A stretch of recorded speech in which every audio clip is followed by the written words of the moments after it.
따라서 아리마대 요셉. 이 아리마대 요셉이라고 하는 사람은 예수님께 무덤을 바치는 사람입니다. 유대인들은 무덤을 하나 장만하면은 집안묘예요, 집안묘. 가족묘도 아닙니다. 그냥 집안이 대대로 거기다가 이제 그 죽은 사람들을 이렇게 모시고 집안묘로 이제 쓰는 거죠.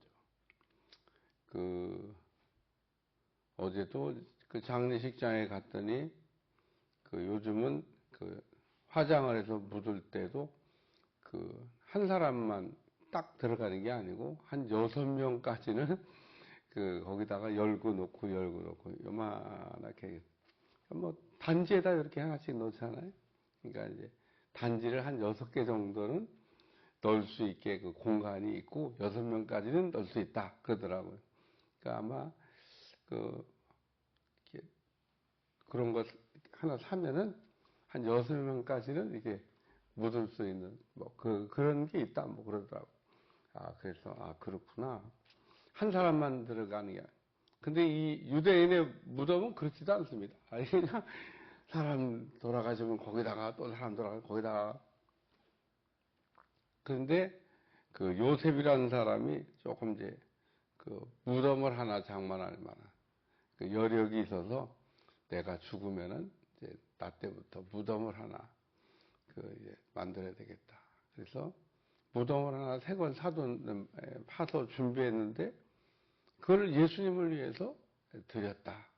오늘 본문의 내용은 그 내용을 설명하는 겁니다. 예수님이 무슨 쓰던 묘에 들어가셨냐? 어디 들어가실 데도 없어가지고 이렇게 쓰던 무덤에 이렇게 묻히셨냐? 아니 그것도 안 돼가지고 그냥 십자가에 달려 계셨냐? 그런 게 아니라는 거예요. 예수님은 이제 이미 죽으셨는데 장례는 그럼 어떻게 됐냐? 어디에 묻히셨냐? 이런 거 우리 궁금하잖아요. 오늘 성경이 아리마대 요셉이라는 사람을 통해서 예수님의 장례가 치러졌다. 이 사람은 장례 준비위원이 없어요. 장례 준비위원은 베드로가 해야 되잖아요. 그래도 수제자인데 딱 장례 준비위원장하고 영접위원은 나머지 제자들도 영접위원 해가지고 뭔가 이게 딱 구세까지 해야 되는데 하나도 안 보여.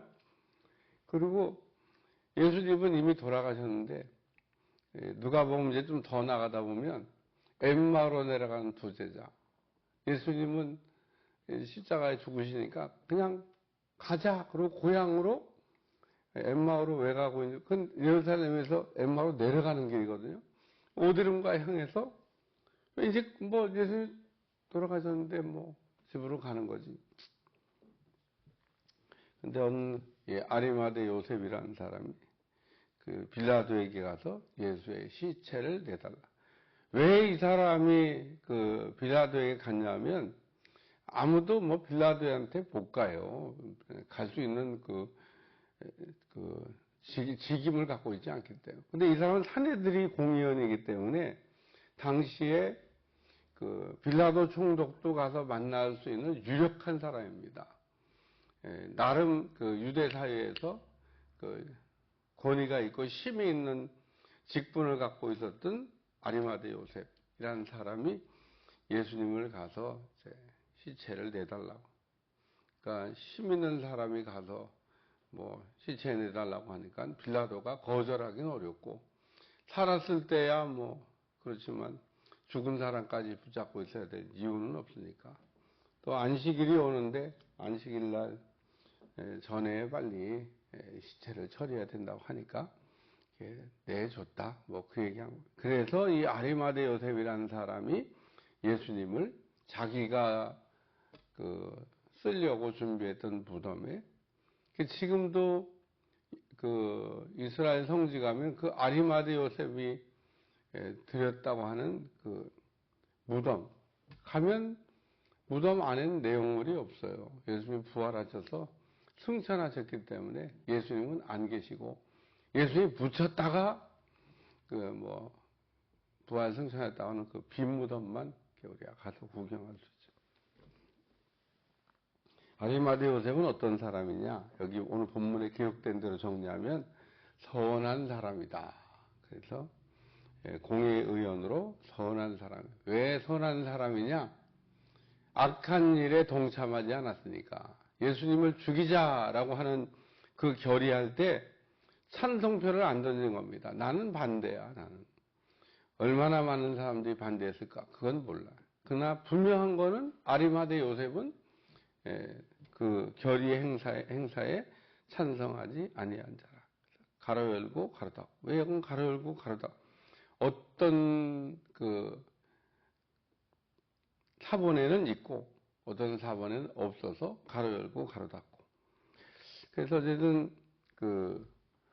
또 어떤 사본에는 다르게 쓰여 있다고도 해요. 예수께서 뭐 이렇게 하면서 저 밑에 보면 어쨌든 아리마대 요셉은 똑같이 예수님을 죽이자고 한 일에 결의해줘야 되는데, 그때 나는 반대야 라고 얘기했던. 우리가 이런 악한 일을 이렇게 결의할 때, 우리가 같이 찬성하는 사람을 뭐라 하냐, 부하내동한다. 요셉이라는 사람이 예수님을 죽이자고 결의한 일에 동의하지 않은 것만, 반대표를 던진 것만 해도 대단한 일인데, 어쨌든 오늘 이와 같은 우리가 분별력 있는 삶을 사는 사람을 우리가 선하다. 두 번째는 의로운 요셉이라는 사람. 의라고 하는 것은 우리가 믿음 있는 사람을 우리가 의롭다고 통칭 얘기합니다. 의라고 하는 말을 바르게 산다고 하는 뜻도 되지만, 오늘 성경에 의롭다라고 표시하는 것은 누구를 의롭다고 얘기하냐? 바리새인처럼 율법을 다 지켜서 의로워지는 거냐? 그게 아니고 우리가 예수님을 믿음으로. 그러니까 이 유대 사람들은 다 오실 메시아를 기다리고 믿어요. 안 믿는 사람이 어디 있습니까? 단지 오신 예수님을 부정할 뿐이지 메시아를 안 기다리는 건 아닙니다. 지금도 기다리고 있어요. 그분들은 무식한 거죠. 마태복음도 안 읽어봤나 봐. 마태복음만 읽어봐도 아유 예수님이 메시아가 맞네 그럴 텐데, 성경이 없어서 안 읽는 게 아니에요. 이스라엘 가서 이렇게 성지 순례하면서 가이드가 한 얘기를 이렇게 우리가 조금씩 이렇게 듣다 보면 여러 가지 얘기를 해주잖아요. 근데 예루살렘에 가면 저는 그런 얘기를 들었던 기억이 나요. 막 어린아이들 보고. 저 어린아이들을 어렸을 때부터 얼마나 성경교육을 열심히 시키는지 아십니까? 유대인들의 어린아이들 성경교육은 가히 정말 열심히 성경을 가르칩니다. 근데 우리가 들고 있는 이 성경을 가르치는 것이 아니에요. 율법을 열심히 가르치는. 그러니까, 그러면, 오늘날 같이 성경책을 못 읽게 한 금서인가? 금서가 어디 있어요? 다 책방 가면 볼 수 있고 살 수 있는데. 안 읽는 거죠. 지금도 책방에 가면요, 책이 많이 있어요. 우리가 그 책들을 읽냐? 안 읽어요. 책방을 아예 가보지도 않은 사람도 있어요. 한국 사람들도 책을 좀 많이 읽어야 되는데 책방을 가보지도 않고 책을 사지도 않고, 요즘은 무슨 책방을 갑니까? 인터넷으로 사서 그냥 핸드폰으로 읽지. 그것도 산 거 사서 읽은 거니까 제가 얘기하는 나는 책보다는 핸드폰으로 읽는 게 더 편해. 그래서 핸드폰으로 책을 받고 다운받아서 읽는 것도 책을 읽는 거지만, 우리나라에 얼마나 몇 %나 그 책을 구입해서 읽을까? 제가 보기엔요, 책 안 읽어요. 뭔 생각에 살까? 이런데. 왜냐하면 책은 우리 삶의 문화유산인 겁니다. 소설책이야, 그냥. 자기 마음대로 그냥 허구를 막 써놓은 거지만, 뭔가 진지하게 어떤 내용을 정리해서 담아놓은 책은 아주 귀중한 보물 같은 거죠. 땅을 파다가 보물만 발견하는 게 아니라 우리가 책을 읽다가 그 중에도 최고가 하나님의 말씀이라는 거예요. 유대인들이 이 신약 성경을 읽었더라면, 마태복음을 막 밑줄 쳐가면서 읽었더라 그러면, 마태복음은 구약 성경을 얘기하고 있잖아요.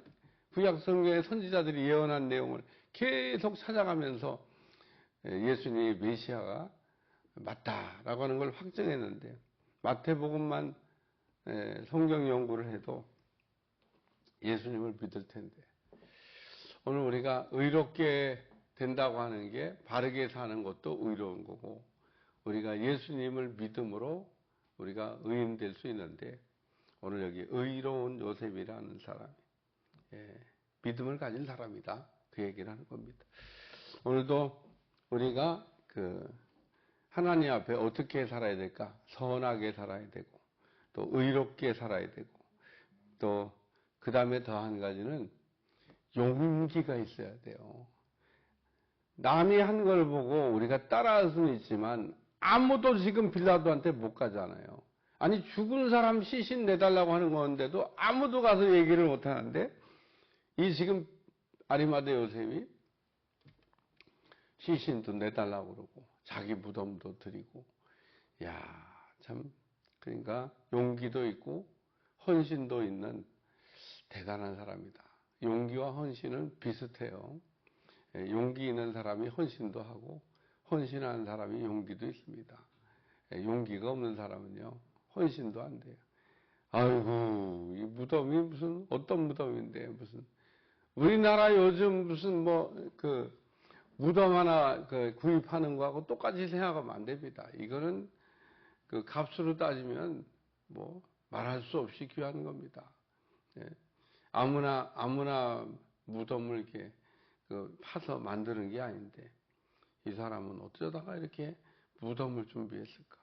무덤을 준비하면서 예수님을 위해서 내가 바쳐야지, 그러면서 준비했을까? 그때는 그런 생각 안 했을 거예요. 그런데 딱 예수님을 이제 보는 순간, 내가 저분이 죽으면은 내가 저분을 장례질해야 되겠다. 성경에 보면 옥합을 깬 여자들도 나옵니다. 근데 옥합을 깬 여자들을 보고 제자 가룟 유다가 비난하니까, 이 여자가 행한 일을 복음이 전해질 때마다 전해야 된다. 그러니까 이게 복음이라고 하는 게 얼마나 귀중한 건데, 의주님이 복음과 거의 동급의 이 옥합 깬 여자의 헌신을 이렇게 올려놓고, 이 헌신이 이렇게 귀중하다라는 얘기를 가르쳐 줬습니다. 그런데 이 아리마대 요셉이 예수님을 위하여 무덤을 헌신을 했다. 옥합을 깬 여자나 예수님을 위해 자기가 들어갈 무덤을 드리는 사람이나, 하나님께서 다 여호와 일에 이렇게 다 준비해 놓으시고 하나님의 일을 시작하셨겠지만, 이렇게 아주 적절한 때, 아주 기가 막히게 드라마틱하게 어떻게 빈 무덤을, 이렇게 쓰지도 않은 무덤을 준비해 뒀다가 주님을 위해 그것을 이렇게 아낌없이 드렸을까? 그래서 그날 이후로 지금까지 그 무덤은 그 누구도 못 들어갑니다. 예수님이 들어갔다 나온 무덤을, 야, 그럼 우리 가족 몇이에, 그래서 다른 사람들이 그 무덤을 썼냐? 아무도 못 써요. 예수님만 들어갔다 나오셨고, 그날 이후로 그 무덤은 구별되어 가지고 유대 땅에서 지금까지도 이게 예수님이 잠깐 묻혔던 무덤이다. 그래서 사람들이 가서 보고 감동을 하는 거죠. 은혜를 받는 거죠. 그래서 오늘 공예해온 선하고 의롭고 용기 있고 헌신할 줄 아는 아리마대 요셉에 의해서 예수님의 장례가 치루어졌다. 뒤에 여자들 얘기가 나오는데, 오늘은 아리마대 요셉이 주인공이니까, 아리마대 요셉이 이렇게 예수님을 위하여 자기 무덤을 헌신하고 장례를 잘 치렀다. 참 귀한 사람이죠. 천국 가면은 아주 그냥 좋은 곳에 하나님이 그 자리를 예비해 두지 않았을까. 오늘 우리는 모든 거에는 때가 있습니다. 우리가 에스더서를 보면, 네가 이때 만일 잠잠하면, 유다인은 다른 방법으로 하나님이 건지실 거지만 너와 네 집은 망하리라. 오늘 에스더가 그래서 죽으면 죽으리라. 그러고선 그 왕 앞에 나가서, 왕 앞에 나가면 죽어요. 근데 죽음을 가고 갔더니 왕이 크모를 흔드는 바람에 에스더가 죽지 않았고, 이야, 그 급한데 뭔가 말할 게 있어서 온 것 같은데 뭔 일이냐고 그러는데 대답 얘기도 안 해요. 다음 기회를 봐. 야, 에스더의 그 침착함과 그 서두르지 않는 그 마음에서 놀라운 결과가 물이 나오잖아요. 그러니까 내가 이때 만일 잠잠하면, 그러니까 이때 아리마대 요셉이 무덤을 안 들였으면 예수님은 또 들어가실 무덤 많죠. 뭐 빈무덤이 하나입니까? 다른 사람을 통해서 놀라운 일을 하셨겠지만 아리마대 요셉은 그러며 기회를 놓치는 거죠. 오늘 우리는 항상 우리 앞에 하나님을 위하여 우리가 뭔가를 할 수 있는 기회가 올 때 그 타이밍을 절대 놓치지 않는 여러분들이 되시기를 주여 축원합니다. 머뭇거리면 지나가는 거예요. 버스는 머뭇거리면. 기도하겠습니다. 하나님, 선하고 의롭고 용기 있고 헌신했던 아리마대 요셉같이 우리가 삶을 살면서 하나님을 위하여 뭔가를 할 수 있는 기회가 왔을 때 우리가 그 기회를 놓치지 않고 잘 감당하는 종들이 되게 하여 주옵소서. 예수님의 이름으로 간절히 기도하옵나이다. 아멘.